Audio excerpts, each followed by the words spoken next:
Siya po muli, O Diyos, sinasabakan namin, nakatibagan namin, napupulihan namin, Panginoon. Salamat sa iyong biyaya, salamat sa iyong pag-ibig, salamat, Panginoon, sa iyong katapatan. Salamat, Diyos ka sa amin. Salamat, Ama ka sa amin, Panginoon. Salamat sa lahat-lahat, O Diyos. At muli, O God, sa inyo pong kapulihan, sa inyong biyaya, kami po ay lumalapit. Pagkutan niyo tunay, Lord, sa pagkutan namin sa iyo salita. Kayo nagbiyaya, Panginoon, ang Diyos ko sa amin. Pagkubayan kami ng Santo Espiritu. Turuan kami, Panginoon. Pagkutan niyo, O Diyos, ang aming mga kalooban ay humingi sa matagag lupa na asigarin mo salita. Dito, O Diyos, ay mamunga, Panginoon, ang bibigay ng kapulihan ng walatiyan sa iyo, O Diyos. Lord, bigay ka ng lahat ng bagay na ang aming alalahanin. Tayo mga papokus kami, Panginoon, sa pagninigay mo salita. In your name we praise and glorify, Lord.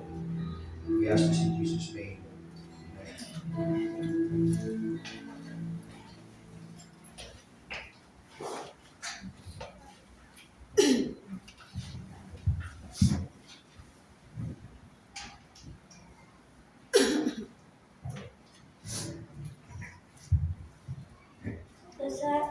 Basahin ko po ang unang Korinto, chapter 6, verse 1 to 8. Kung may reklamo ang sinuman sa inyo laban sa kanyang kapatid sa pananampalataya, bakit siya nagsasakdal sa mga hukom na di pananampalataya? Sa halip na ipaubaya sa mga hinirang ng Diyos ang pag-aayos ng usapin nila. Hindi ba ninyo alam na ang mga hinirang ng Diyos ang hahatol sa libutan? Kung kayo ang hahatol sa sanlibutan, hindi ba kayo kayang hatulan ang ganyang kaliit na bagay? Bakit ba ninyo alam ang hahatulan natin ang mga anghel? Gaano na lang ang mga bagay na may kinalaman sa buhay na ito. Kung may mga usapin kayo, bakit ninyo ito idinudulog sa mga taong hindi kinikilala ang Iglesia? Dapat kayong mahiya. Wala bang isang man lang sa inyo na marunong mag-ayos ng awayan ng magkakapatid? Bakit nagsasakdal kayo sa hukom, kapatid, laban sa kapatid, at harap pa naman ng mga di mananampalataya? Ang pagkakaroon ninyo sa usapin laban sa isa't isa ay isa na kabiguan sa inyo. Bakit hindi na lang ninyo hayaang gawin kayo ng masama? Bakit hindi bakit hindi na bakit hindi na lang ninyo hayaan tuwing kayo na magkapasama? Bakit hindi lang lamang ninyo hayaan madaya kayo? Subalit kayo mismo ang gumawa ng masama at nandaraya, kahit na sa mga sarili ninyong kapatid sa pananampalataya. Salamat po sa salita ng Diyos. So, nakapagpapalit po.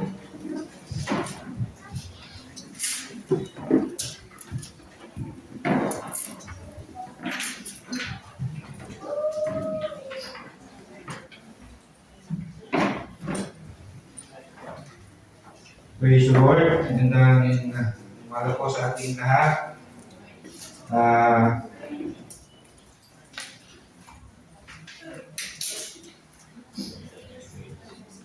Tayo ay nasa huling linggo na, no, para sa tema natin, Sing No More. Ito mga January hanggang February. Dapat ang ating preacher, no, ay si Pastor Abe, dahil po sa kanyang pupugo. So, he was asked me na ako muna. And so, ito na, ako na nga. Actually, itong message dito na nasa kong ibahagi sa inyo ay para sana sa tema on the church for the month of March and April. Pero I decided na ito na rin ang ating i-share dahil somehow ay timing, no, sa mga kaganapan ngayon. Nag-issue, no, pero I think timing, what I'm preparing for na kaganapan ay yung usapin, no, sa social media ngayon. Na hindi lang po tungkol sa flood control project, although itong mga kulap, no, dahil kalimutan yung flood control. At hindi na rin, no, yung reunion, no, ng sex bomb, hindi yung asawa na, no, na IC at Alvin. Ang nalaman ng social media. And huwag naman sana, no, pero parang ang nangyayari ngayon, no, nag-aaway-aaway na sa social media, yung mga magkakapatid na sa Panginoon, no, mga professing Christian. Meron akong napanood, no, sabi ni Joe Biden na professing Christian, no, dapat si Alvin ay tumahimik na or mag-public apology sa kanyang mga sinabi. So I don't know kung ano yung Christian background, ano yung faith nila, pero they're professing Christian. So imagine, so ito na, nag-aaway-aaway na mga kapamanan ng palataya sa social media. And imagine, nakikita ito ng mundo, nakikita ito ng mga unbelievers. Ano kaya ang kanila kung nasa sa isip? And so ito po ang napili ko po, very excited, ito ang ibahagi ko po sa inyo, yung pinapagala ko po awayan, Sing No More. Yeah. Awayan, Sing No More. Ang sumulat po, no, dito ay sa Apostle Paul, siya rin, no, nagpasinaya o nagpasimula ng gawain sa Corinth. Let me read to you Acts chapter 18, makita natin kung paano po nagsimula, no, ang gawain ng church, no, sa Corinth. Sa Acts chapter 18, beginning verse 1, pagkatapos umalis si Pablo sa Atenas at nagpunta sa Corinto, nakilala niya roon si Aquila, isang Hudyong taga-Ponto. Kararating pa lamang ito mula sa Italia kasama kanyang asawa si Priscilla. Umalis sila roon sapagkat pinalayas ni Emperador Claudio ang lahat ng Hudyo sa Roma. Nakipagkita sa kanila si Pablo at dahil sila ay manggagawa ng tulad niya, siya ay nakitira sa kanila at siya'y nagtrabaho kasama nila. Tuwing araw ng pamamahinga, so ito po nagsimula po ang gawain ko dito. Tuwing araw ng pamamahinga, si Pablo ay nakikipagpaliwanagan sa mga sinagoga at sinisikap niyang mahikayat sa pananampalataya ang lahat, maging Hudyo o Griego. Dominant na populasyon ng Corinth ay mga Greeks. Nang dumating, verse 5, nang dumating sina Silas at Timoteo mula sa Macedonia, iniuukol ni Pablo ang buo niyang panahon sa pangangaral at pagpapatunay sa mga Hudyo. He said, ano po pinapatunay niya? Ano po pinapangaral po ni Pablo na inukol po niya yung unang panahon? Sa mga Hudyo na si Jesus ang Kristo. So, bakit ko po binigyan mo din, no? So, una, imagine, no, kung gaano ka nakatulong po. Ayan. Pakisundan yung ating mali pala. Diba? Okay. So, imagine kung gaano po ang laki ng tulong po, no? Ni Silas, ni Timoteo, kay Pablo, no, the moment na dumating sila, no, sa Corinth, ang sabi ng Bible ko, no, ay inukol na ni Pablo ang buo niyang panahon sa pangangaral. Kaya pinapangaral, pinatutunayan niya na si Jesus ang Kristo. Remember, sabi ni when Jesus asked his disciples, ano sinasabi ng mga tao tungkol sa akin? And then he asked his disciples, kayo, ano sasabi niyo tungkol sa akin? And Peter, sabi so Peter, you are the Christ, the Son of the living God.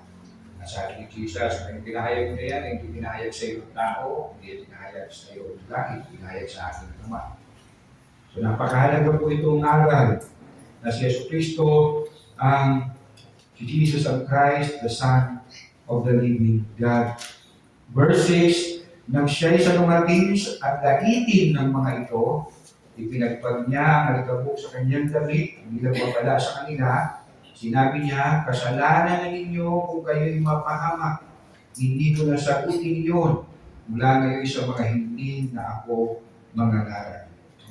No, kaya buong panahon, binubul ni Paul, no, na ipangaral, ipaliwanag na si Jesus ang Kristo, kasi mali kang sumampalataya ka na si Jesus ang Kristo, mapapahamak ka.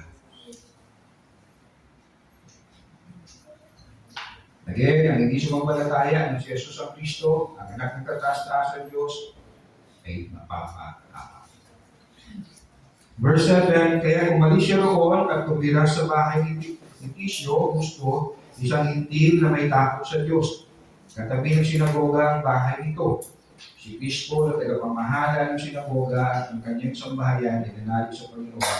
Marami pang mga taga-Korinto na nakinig kay Pablo ang sumampalataya at nagpabautismo.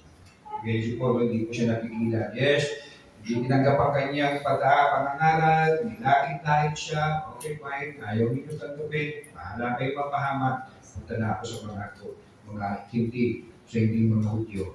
At sa mga hindi mga Hudyo, marami pang taga-Korinto, and verse 8 sa bandang dulo, ang nakikinig kay Pablo sa mga palataya at nagpabautismo. Then verse 9, isang gabi, sinabi ng Panginoon kay Pablo sa pamamagitan ng isang pangitain, huwag kang matakot, ipagpatuloy mo ang iyong pangangaral.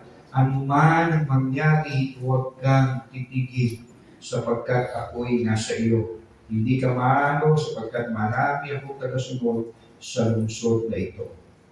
So we could imagine, no, bakit kailangan pang si Lord magpahayag o magkaroon ng pangitain itong si Pablo. Marahil mo talagang si Pablo ay nagdadalawang isip na. Hindi pa tako sa iba, no, dahil wala masyadong makikinig o diretso ako sa lugar na ito. Pero sabi ni Lord, no, stay pa po, patuloy kang pangaral. I have many people in this place, in this city. Kasi ang Corinth, no, maliban sa napakayaman, ang meron siyang pangaral, sabi, ang Corinth daw, para daw New York. No? So napakaunlad na city, pero at the same time, ay napakaunlad din nila sa immorality. Sa lahat ng uri ng kasamaan.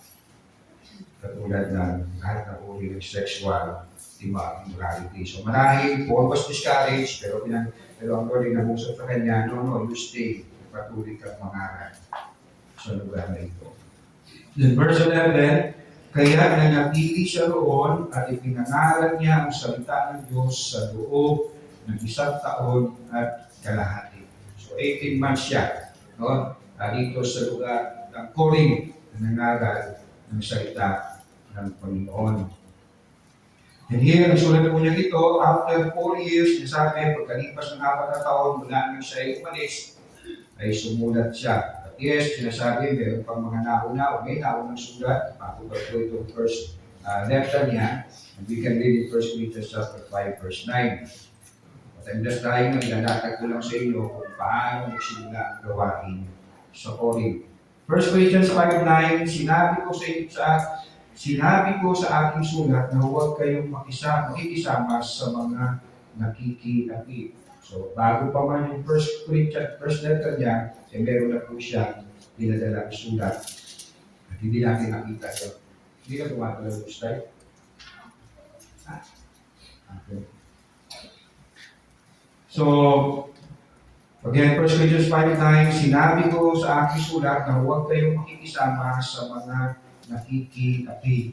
So, meron lang na ako nagsulat even before 1 Corinthians. At if ever, dumating yung panahon, meron lang magsabi, we found na, o nakita na namin yung first letter ni Paul sa Corinto. And then, sabihin na ito tinuturo, naliwas, especially sa fundamental teachings ng Christian faith. Of course, we should not buy it o din pagdating ito sa pagkatayanan at paniwalaan.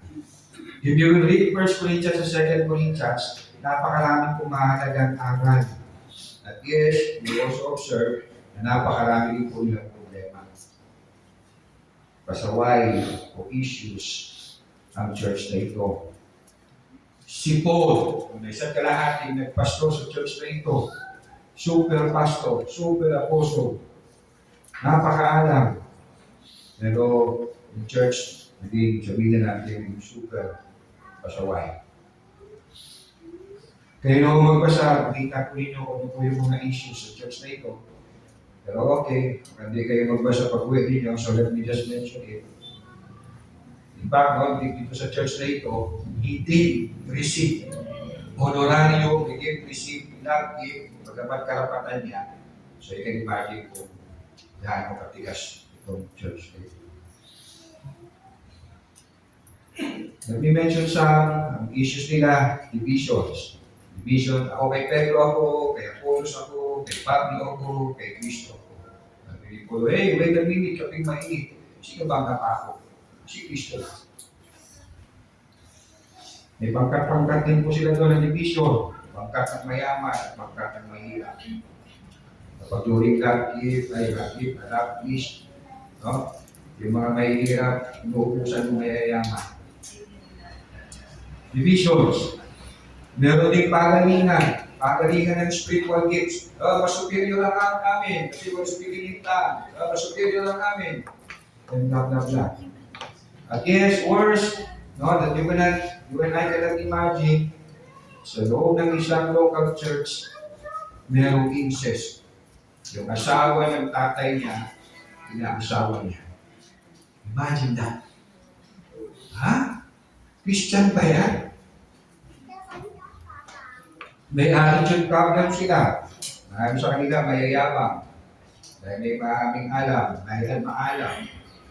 So, pagalitan na sila nagpayabangan. So, dami nilang problema. And here in our text, nagkadidimanda. So, kung ako ang pastor ng church na ito, Lord, ulit mo na lang ako. Look at 2 Corinthians chapter 13. 2 Corinthians 13, verse 5. Bago tayo pumunta doon sa text natin. Subukin ninyo ang inyong mga sarili kung kayo'y namumuhay ayon sa pananampalataya. Suriin ninyo ang inyong sarili. Hindi ba ninyo nalalaman nga sa inyo si Kristo Jesus? Maliban na lang kung kayo'y manuto sa pagsunod. So let's go. Hindi ko talaga alam kung Christian kayo o hindi. So please, kayo na mag-examine yung sarili niyo. Check yourself. Examine yourselves. Subukin ninyo ang inyong mga sarili kung kayo namumuhay ayon sa pananampalataya. Suriin ninyo ang inyong sarili. Hindi ba ninyo nalalaman na sa inyo si Kristo Jesus? Remember, ito rin sinabi ni Apostle Peter, Apostle Paul, na sino mga kay Kristo ay bago na nila na. 1 Corinthians chapter 5. Sabi na dito, paki-examine nyo, baka hindi na kayo or what? Now, sa text natin, Then, another issues, awayan sa pagitan ng magkakapatid sa Panginoon. At hindi lang nagpapangayan ito, nagkatimantaan pa. Dumulog sila sa korte para demanda ang kapatid sa Panginoon. And let's see kung ano po mga nangyari, kung paano po sa Apostle Paul tumugon sa pangyayari ito. Let me divide sa tatlong puntos ang mensahe nito. Una, the involved. Pangalawa, the interrogation. Pangatlo pang huli, the injunction. The involved, the interrogation, the injunction. Isayin natin, the involved. Next slide.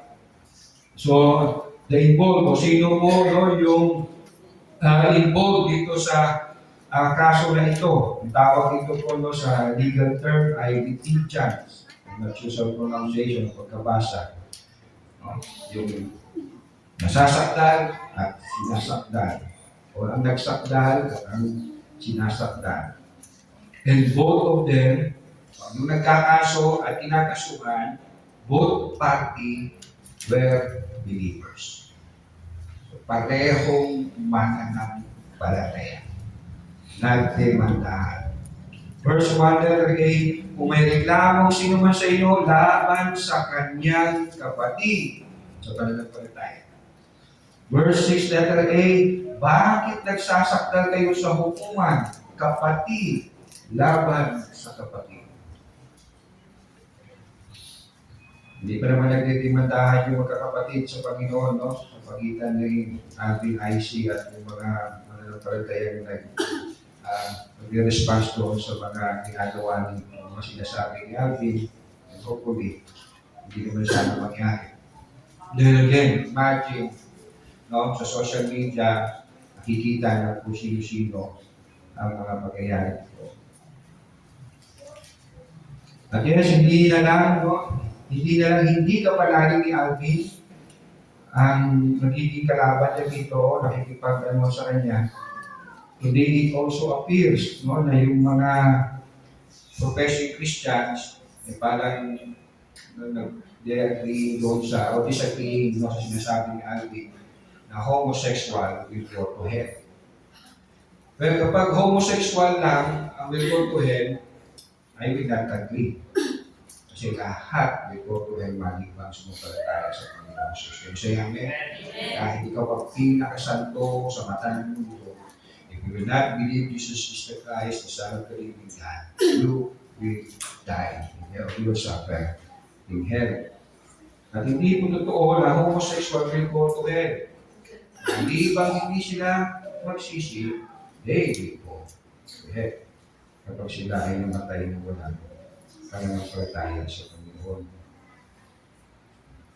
Nagtayo ko sa iyo kung bakit ko inaano po ito, yun nga, nagpapangayan na po sila sa social media, hindi proper place para magpagayan, at lalo hindi maganda sa mata ng kanilang people na nagdidiskusyon na both professing believers. Again, I don't know kung ano yung church nila, I don't know ano yung faith nila. Si Gary B, natanong na rin, so nagsalita na rin siya, and I like yung kanyang bahagi ng kanyang sinabi na kung tinanong siya, will you talk to Alvin? Sabi niya, I would prefer to talk to him in private. I believe yun ang tamang to correct a brother or a sister kung nagkamali man. I don't know, as far as I know, wala akong nakikita na may action ng church nila. But for sure, hindi nila gagawin yun in social media. Kung meron mas na nakikita ang kamalian sa ginawa at sinabi ni Alvin. This is church level.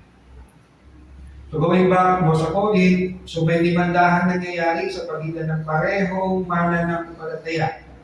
We don't know kung ilan ang involved. Mahari kung isang tiyak, kabilaan. Ang dalawang parties at involved. At nagdedemandahan niya sila. Again, both were Christians. Both were believers. Tinawag ni Paul, kapatid, laban sa kapatid. Now let me go sa pangalawang puntos. The interrogation. O mga tanungan, o mga tanong na nilatag po ni Apostle Paul. At may ilang po mga tanong dito, we will not go through all those questions. And so verse 1, no? Again, Paul was questioning, bakit ganito ang action ninyo? Na kayo ay dumulog sa hukom para isakdal ang kapatid mo sa Panginoon. And he's questioning this, no, na imbis sa church igulo, sa korte pa ng mga hukom na hindi mga mananampalataya. Ang Corinth po ay under po sa pangyarihan ng Rome. So meron po silang judicial system na pinagmumunahan po ng mga di mananampalataya. Paul was not saying na hindi dapat tumulong ng mga mananampalataya sa korte dahil ang tinitira ng mga naroon, dahil maging si Paul man ay tumulong din siya sa korte ng Roma. And we read Acts chapter 25, I think, and then slide natin. Gawa, Kabanata 25. Nais ni Festo, ng gobernador, pagbigyan ng mga Hudyo, kaya tinanong niya si Pablo, nais mo bang pumunta sa Jerusalem upang doon kita nitisin? Sumagot si Pablo, naririto ako sa harap ng hukuman ng emperador, dito ako dapat nitisin, wala akong nagawang kagkakasala sa mga Hudyo at iyan ay nalalaman ninyo. Kung ako ay lumabag sa batas o nakagawa ng anumang bagay na dahil dito, dapat ako parusahan ng kamatayan. Hindi ako tututol. Ngunit kung walang katotohanan ang mga paratang nila sa akin, hindi ako dapat ibigay sa kanila. Sa emperador ako dudulog dahil siya po ay isang Roman citizen. At karapatan niya na itisin siya sa Roman court. So si Pablo, he was not saying na huwag kayong pumunta sa Roman court. No? Pero yung issue ninyo, dapat sa loob lang ng church ninyo pag-usapan, ayusin. And by the way, no, itong binasa natin sa Acts chapter 25, no, ang aakusa sa kanya kay Paul ay mga, kapwa niya mga Hudyo that don't believe in his teaching, that don't believe in the gospel. So they were unbeliever. So unbeliever ang nagdidemanda kay Paul. At sabi ni Paul, nakaharap ako sa korte ng Roma.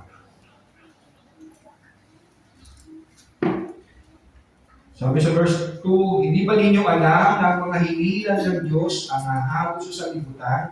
Kung kayo ang hahabos sa sanlibutan, hindi ba ninyo kayang hatulan ang ganyang kaliit na bagay? So, he was not saying, no, lahat ng problema ninyo, no, huwag ninyo daanin sa legal court. No, hindi sinasabi. Pero sinasabi niya, itong pinag-aawayan ninyo, no, na nagkatimandahan pa kayo, kaliit na bagay o kaliliit na bagay.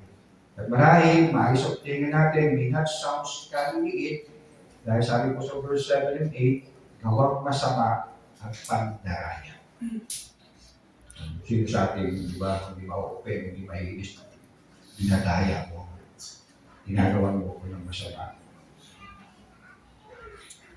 Verse 1, kung may reklamong sino man sa inyo laban sa kanyang kapatid sa pananampalataya, bakit siya nagsasakdal sa mga hukom na di mananampalataya sa halip na ipaubaya sa mga hinirang ng Diyos ang pag-aayos ng usapin nila? Again, sa halip na ipaubaya sa mga hinirang ng Diyos ang pag-aayos ng usapin nila. Sino po itong nilutukoy po ni Pablo na mga hinirang ng Diyos? Ito po ay ang mga leaders sa local church na Corinth. Okay? Hindi ba ito sino mang believer? Kundi ito, meron kayong judicial system, kayo ay isang local church. Meron kayong leaders dyan. Meron kayong judicial body dyan. Diyan ninyo ayusin ang problema ninyo, mga kapatid, sa Panginoon. Yan ang tamang lugar para ayusin ninyo ang inyong hidwaan. Local church ng Corinth, judicial body sila, meron silang sabihin natin discipline committee. So doon ang dapat lumitis. Doon ang dapat ilang tutugan. At po ang isang local church ay may judicial body.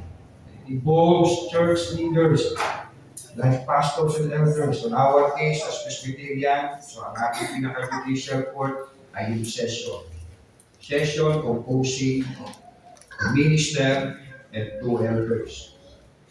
And even more. At kung halimbawa po yung session no, na binutulugan ay nag-decide na medyo mabigat ito usapin ng dalawa, itulog natin ito sa higher court. Ito naman yung presbytery. Presbytery po, binubuhay po ito no, ng mga kapastoran, na ordained pastors and ordained elders. Represented by the exco, na mayroong moderator, vice moderator, and clerk and treasurer. Kung sinabi ng body, okay, let's bumuo tayo ng member ng judicial body na litigis o maghaharap sa reklamo ito. Gusto silang mag-aayos. And let's say, hindi maayos ang the level ng presbytery, aakit na sa GA, sa General Assembly. Meron din executor, moderator, vice moderator, national na ito. So what was Paul was saying, church kayo, local church kayo, may judicial body kayo, bakit kayo pupunta sa mga unbeliever na court? Ba't hindi ninyo dyan mag-usapan? Ba't hindi ninyo dyan imbestigahan at ayusin? Now, you may ask, kanino idea ito? Kay Paul? No.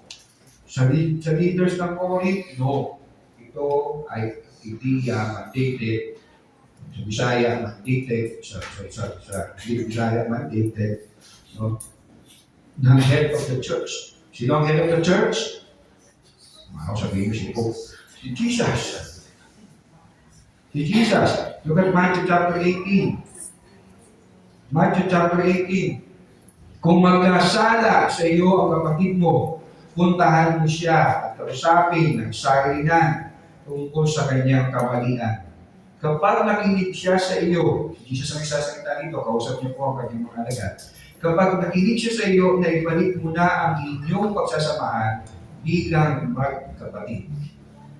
So, tapos na ang boxing.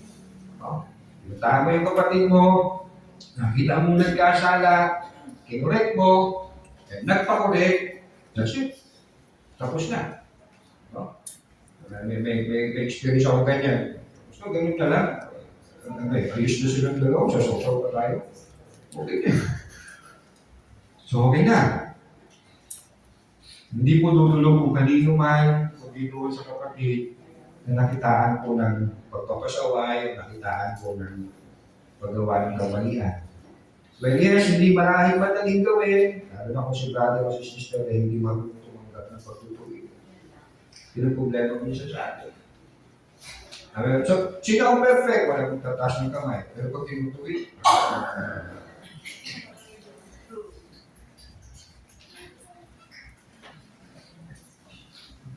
so, paano po yun, Pastor? Ayaw magpatuwi. May sinabi pa si Jesus. So, una, ate, talk to him muna, pag-ayos na, you're all good. Pero pag ayaw pa rin, verse 16, ngunit kung ayaw niyang makinig sa iyo, magsama ka pa ng isa o dalawang tao. Of course, mga believers din kung sasama mo, hindi mga barangay. Upang ang lahat ng pinag-usapan ninyo ay mapatunayan ng 2 o 3 saksi. Tingnan niyo si Lord nung nilagay din lahat ng possible na maaari gawin. Why? Because gusto niya mga kapatid sa Panginoon, huwag naman may mga away-away minsan, nagkakasundo pa rin. Kasi ganyan ang pag-ibig nito sa kanyang church. Wala makapag-iiwalay sa kanyang pag-ibig. So dito, pag ayaw makinig, tawag ka ng hindi tatlong marites, ha? Kundi saksi, to witness yung inyong pag-uusapan. Para sa amin, Pastor? Para sa pangatlo, kapag hindi pa rin nakuha. Verse 17, kung ayaw niyang makinig sa kanila, sabihin mo sa iglesia niya. So ito na yung judicial body of Diyos. Saka nyo na sabihin, no, sa pastor, sa elder, magre-reklamo ako. At kung ayaw pa rin niyang makinig sa iglesia, nausap na, at kung nagkapatawaran, kung nagsisi, tapos na, boxing. Pero kapag ayaw pa rin, ituloy mo siya parang hindi o isang maniningin ng buwis. So So dito na yung verdict or ato. Kailangan yung testimony ng dalawa o tatlo na marites. Sinabi ng kapatid na ayaw mo makita sa akin, witness sila. So, papatunay yung dalawa o tatlo. Then, sabi ng verse 18, tandaan ninyo, anumang ipagbawal ninyo dito sa lupa, ipagbabawal sa langit. Ang ipaintulot ninyo dito sa lupa, ipaintulot sa langit. Ang ginawa natin, ano tayo ng mga Pentecostal, ay bind, hindi ko yung context ko actually niya. Tapos mo gawa ng kasi kung natapos na, sana wala nang kaguluhan sa mundo. Then verse 19, tandaan din ninyo kung ang dalawa sa inyo ay nagkaisa dito sa lupa sa paghihinang anuman, ito'y pagkakalob sa inyo ng aking Ama na nasa langit. Sapagkat sa anuman may dalawa o tatlo nagkakatipon sa pangalan ko, naroon akong kasama nila. O, ito binasa natin from verse 16 to verse 20. Ang konteksto niya ay church discipline. Okay? Hindi po yan worship gathering. Madalas natin kinukot, diba? Lord, you're here with us. Kahit dalawa lang kami. Isa pa nga sabi, Lord, sinabi mo sa iyo salita, kapag mayroong isa na nagkakatipon, nangaraw ka sa kalagitnaan. So, mahirap gawin yun. Para dito lapit yun na pinarin yun. Isang balat, tumama sa dalawa. So, what was Paul saying, church kayo, meron kayong body, so bakit hindi nyo doon itulog? So, chapter 13, yung second letter ni Paul sa Corinto, sabi niya sa verse 1, ito ay tatlong pagpunta ko yan. Ang anumang sumbong ay kailangang patunayan ng dalawa o tatlong saksi. So kung meron tayong judicial body, okay, nagtulog nyo sa akin yan, as long na may magte-testify, dalawa o tatlo. Galatians chapter 6, verse 1, mga kapatid, kung may isa sa inyo na mahulog sa pagkakasala, kayong pinapatnubayan ng Espiritu ang magtuwi sa kanya. Subalit, gawin ninyo yun ng mahinahon at mag-ingat kayo, baka kayo naman ang makakos. Kasi, ganyan ang magkakapatid sa Panginoon. Pag may mali, tatagilin mo, uy, pasaway ka, mali ka. Hindi yung tumalik. Lusap tayo. Babae yan, no? Sipahin natin yan. Balipisin natin. No! May mention dyan eh. Basta lang isang pumunta. Ito, ganito. Gawin natin. Ito nakita mo, ako. Puntahan mo, kausapin mo. Pag nakinig sa'yo, all good. Pag hindi nakinig sa'yo, dalahan mo dalawa.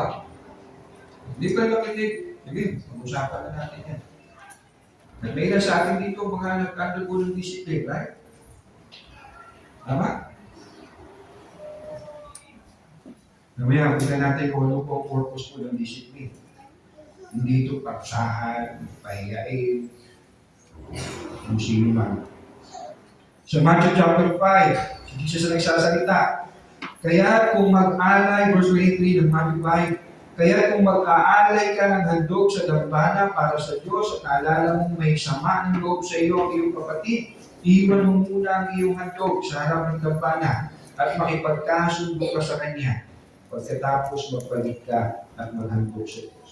Tignan niyo kung gaano kahalaga sa Diyos pagkakaisa ng mga anak niya. Nasabi niya, gusto ko yung handog mo pero iwan mo muna. Gusto ko yung ginagawa mo, naghahandog ka sa akin pero iwan mo muna. Puntahan mo muna yun. Makipag-ayos ka muna sa Kanya. I-correct mo muna siya. Makipag-ayos ka muna sa Kanya. And then balik ka, do what you're doing dahil gusto ko yan, paghahandog sa akin. Ngayon, may ask, paano pastor kung ayaw makipagkasundo? Then, wala na sa iyo yung bola, nasa kanya na. So, it's all up to him or her. Ang mahalaga, ginawa mo yung part mo. Ang pinagagawa sa iyo ng Lord. I don't mean naman na wala na tayong paki sa kanya. No? Pero, yung bigat na pananagutan natin sa kanya, dapat nandun. And so we will try more and more na mag-effort to help people help na ma-realize yung kanyang kamalian siya ay mag-repent. So may membership ang church, kaya tayo mayroong membership. Ito, makita natin sa first century church, kung bakit alam nila yung bilang, 5,000, 3,000 sumampalataya, 5,000 sumampalataya, no? They are numbered. Kasi they are member. Naging member po sila na church. Again, may ilan na rin tayong mga disiplina sa church na ito. Again, hindi para tayo maging judgmental, hindi para itama, i-restore ang kapatid na nagkamali, hindi para mag-create ng discrimination o pagkakahati-hati, kundi para sa kaayusan ng iglesia. Kasi ang purpose ng church discipline ay hindi lang i-challenge si kapatid na para pag sige, subukan mo magpasaway, disisiplina kita. No. Hindi po ganoon. Kundi para pangalagaan ang testimony ng church. Pag nag-survey kaya tayo dito, ano po masasabi niyo sa Holy Life Mission Church? Ha? Sabi mo? Ano yun? Sino pastor doon? Ano po masasabi po ninyo sa mga member po ng Holy Life Mission Church? Ha? Bilang lang daw. Sino sila? We are called to be salt and light. Amen? We are called to be salt and light in the world.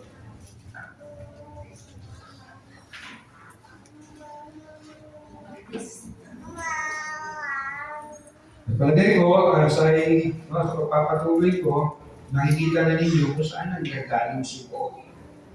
Bakit wrong mistake yan? Bakit kayo nagdidimandaan? Sa harapan pa ng hindi mga mananampalataya. Meron kayong church. Ayusin nyo dyan sa loob ninyo. Verse 4 and 5. Okay, bago ko basahin yung verse 4 and 5, 2 and 3 muna. Hindi ba ninyo alam na ang mga hinilan ng Diyos ang nahato sa sanlibutan? Kung kayo ay nahato sa sanlibutan, hindi ba ninyo kaya hatulan ng ganyang kaliit na bagay? Kita pa kayo sa Korte ng Roma. Hindi ba ninyo alam na hahatulan natin ang mga anghel? Gaano na lang ang mga bagay na may kinalaman sa buhay na ito? So medyo mabigat yung sinasabi ko dito, pero basically yung sinasabi niya, yes, we will reign with the Lord Jesus Christ. Tayo nga hatol sa mga fallen angels o sa kampo ni Satanas. Remember, ang mga angels, sila ay mga sugo ng Panginoon to serve as believers. Bigyan niyo po yung Hebrews chapter 1, verse 14. Hebrews chapter 1, verse 14. Ano ang mga anghel kung ganoon? Sila ay mga espiritong naglilingkod sa Diyos at mga isinugo upang tumulong sa mga magkakamit ng kaligtasan. So meron din praise the Lord ng mga angels for us. Ng mga mananampalataya. Then verse 4 and 5, kung may mga usapin kayo, bakit hindi ito dinudulog sa mga taong hindi kinikilala ng iglesia? Again, tutukoy ko dito kinikilala ng iglesia, your church leaders, your sessions, your judicial body. Dapat kayong mahiya. Wala bang isa man lang sa inyo na marunong magtayos ng awayan ng magkakapatid? Ngayon si Paul, may galit na, explanation po yung kanyang, dapat kayong mahiya. And inulit niya pa sa verse 7, letter 8. Ang pagkakaroon ninyo ng usapin dapat sa isa't isa ay isa ng kabiguan sa inyo. Kung ipaparaphrase ko to, parang sinasabi niya, hindi na kayo nahiya, hindi na ninyo binigyan ng kahihiyan ng church, hindi na ninyo binigyan ng kahihiyan ng pangalan ng Panginoon, na sa harapan pa ng mga di mananampalataya, kayo nag-aaway-away. Kayo na nagtuturo ng magpatawad, kayo na nagtuturo ng mag-ibigan, kayo na nagtuturo, let us be like Christ. Di na kayo nahiya dahil kinakaya-kaya ninyong kapatid ninyo, awain ninyo. Wow naman, hindi na kayo nahiya.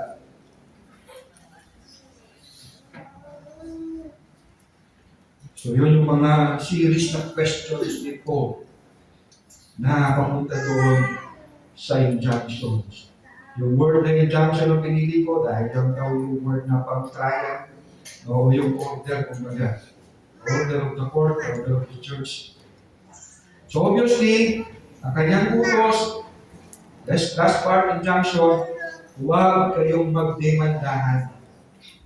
Usapan ninyo within your church, within your local church, within your leaders. And in fact, no, prior to that, tignan niyo po sabi niya sa verse 7, letter B, bakit hindi na lang ninyo hayaan gawan kayo ng masama? Bakit hindi na lang ninyo hayaan madaya kayo? Medyo sounds mabigat sa ang salita ng Diyos saling, bakit hindi na lamang ninyo tiisin ang mga gumagawa ng masama at nandaraya sa inyo? So what was Paul saying? Kaysa sa magdimandahan kayo, yun na, magparaya ka na lang. Nangyari. Diba, minsan totoo, kung sino pa yung mapagpalaya, yun na lang lagi sasabihin, paraya ka nun. Paraya ka na lang, intindi ka na lang. Pero pakisabi nga sa iyo katabi, minsan nasakit din, minsan maganda naman, minsan ikaw naman din ang intindihin. Di ba po pwedeng ikaw naman ang magpatalo, ako naman ang manalo? Yes, totoo din yung sinasabi, no? Mas maganda yung umiintindi kaysa iniintindi. Pero di ba masarap din naman yung feeling na iniintindi? Pakisabi sa iyo katabi, pa-experience naman. Ako naman ang intindi. Pero what was Paul saying? Paraya ka na lang.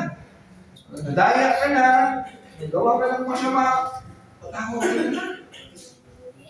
Then tapos na. Pero ano naman ang sabi ni Paul, ang injunction niya doon sa gumawa ng masama. Yung verse 7, sa ginawa ng masama, sa verse 8, yung gumawa ng masama, subalit kayo mismo gumagawa ng masama at nandaraya, kahit na sa mga sarili ninyong mga kapatid sa pananampalataya. Then tugtog niya sa verse 9, hindi ba ninyo alam ang mga makasalanan ay walang bahagi sa kaharian ng Diyos? Huwag ninyong dayain ang inyong sarili. Ang mga nakikiapid, sumasamba sa Diyos-Diyosan, nangangalunya, nakikipagtalik sa kapwa lalaki o kapwa babae, nagnanakaw, saking, naglalasing, naglalayo ng kapwa o nandaraya, ay walang bahagi sa kaharian ng Diyos. Imagine yourself kung ikaw yung gumawa ng masama. Tapos sinabi ni Paul lahat na lang ginawa ko. Masama. Handa ka, love. Yung doon lang sa ginawa ko, ba't lahat na binanggit ko? Again, si Paul, ang kausap ko niya dito, mga taga-Korinto, nagganito ang dati nilang buhay. Super evil, super masama. So what was Paul saying here? Hindi po niya sinasabi na dahil nagnakaw ka, nandaya ka, wala ka ng kaligtasan. No. Hindi niya sinasabi gano'n. Ang sinasabi niya dito, kung Kristiyano ka, hindi mo gagawin yan. Kasi ang hindi Kristiyano, kaya itong ginagawa. Nanakaw, nakikiapid, nagnasalot niya, nakipagtali sa kapwa babae, kapwa lalaki, naglalasing, nanalahin, etc. Yan ang gawain na hindi mananampalataya. Pero you are a Christian. So you should not do this. Kaya tuloy niya sa verse 11, ganyan ang ilan sa inyo noon. Ano yung tinutukoy niya ganyan? Nakikiapid, sa verse 9 and 10, nakikiapid, sumasama sa Diyos-Diyosan, nangangalunya, nakikipagtalik sa kapwa lalaki o kapwa babae, nagnanakaw, saking, naglalasing, naglalait, etc. Subalit nilinis na kayo sa inyong mga kasalanan at ginawa na kayong banal ng Diyos. Ginawa ng sala na kayo sa pangalan ng Panginoong Kristo at sa pamamagitan ng Espiritu ng ating Diyos. So if you are a believer, sa amin na kung believer ka, dapat ginagawa. Kasi binago ka na ng Diyos. So, Christian, binayaan ka ng kaligtasan. Again, yes, genuine believer can still sin. Kasi amin, ayaw tayo magkasala. Pero hindi po sinasabi, no, dahil maaari pa tayong magkasala. Sige, magkasala. Ano mo, iba yun. Pero yes, nahuhulog pa rin tayo sa pagkakasala. Nagkakasala pa rin tayo. But yes, nariyan ang church, ang mga mananampalataya. Nariyan si kapatid para tumapik sa iyo magpaalala. Nariyan ang mga magsasaksi para kumbinsihin kang magbibig.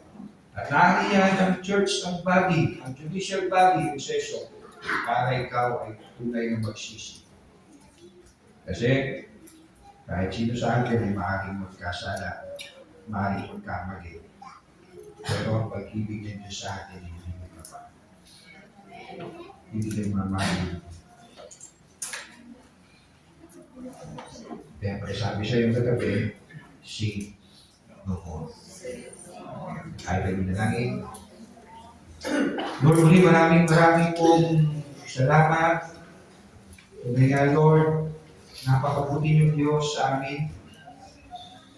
Salamat, Lord, hindi kayo tulad naming tao na walang katsagaan, walang pasensya, walang pagpapatawad, Panginoon. Nauubos, Panginoon, namin pasensya, nauubos, Panginoon, kasi nga po namin isip, Panginoon. Salamat, Lord, kayo ay Diyos na mahabagin, kayo ay Diyos na magbiyaya. At po, dahil kayo ay Diyos ng pag-ibig, hindi kayo natutuwa sa bawat mali. At kung kami dinidisiplina niyo, Panginoon, hindi ito kapahayagan ng Panginoon na wala mong pag-ibig sa amin. Hindi ito pag-ibig, dahil sinabi mo nga sa iyong salita na ang dahil mo anak ay pinaparusahan mo, tinutuloy mo, dahil mahal mo, Panginoon. Lord, maraming pong salamat. Ito po, O Diyos, bilang isang local church, Panginoon, mahali kami nagkakakali, nagkakasala, maging sa kapwa namin, mahal ng palataya. Dalayan po, O Diyos, sa mga salita ng narinig namin, at tunay namin ito. Sundin, dahil hindi po sino man ang head ng church na ito, hindi ang aming Panginoon Jesus, na nag-utos sa amin, na kung may magkasala sa amin, nakakita, ay siya'y palalahanan, tuwid, kapag siya'y natuwid, ay tapos na, Panginoon, pero kung hindi pa rin, may isang tumawag, Panginoon, ng tao, ng sasaksi, at kung hindi pa rin, Panginoon, tututok, Panginoon, sa leaders ng church, Panginoon, na magbibigay ng disiplina, ng hatol, Panginoon, na narapat sa kapatid, Panginoon. Ito po, Panginoon, walang natutuwa sa dumadaan sa disiplina, Panginoon. Pero Lord, ang pag-disiplin, sabi mo nga sa iyong salita, Panginoon, malinaw, Panginoon, this is to restore, Panginoon, ay tao, Panginoon, kapatid, Panginoon, sa iyong kalooban, sa iyong katwiran, Panginoon. Muli, maraming pong salamat. Layo kami, at yan kami, Panginoon, sa puso, layo kami sa pagkakasala, Panginoon. Ayaw namin bigyan ng kahihiyan at pangalan mo, Panginoon, sa lugar ng aming pong ginagalawan. Deliver, Panginoon, sa aming po mga pamilya, Panginoon. Salamat po sa iyong biyaya at salamat sa iyong awa. In Jesus' name.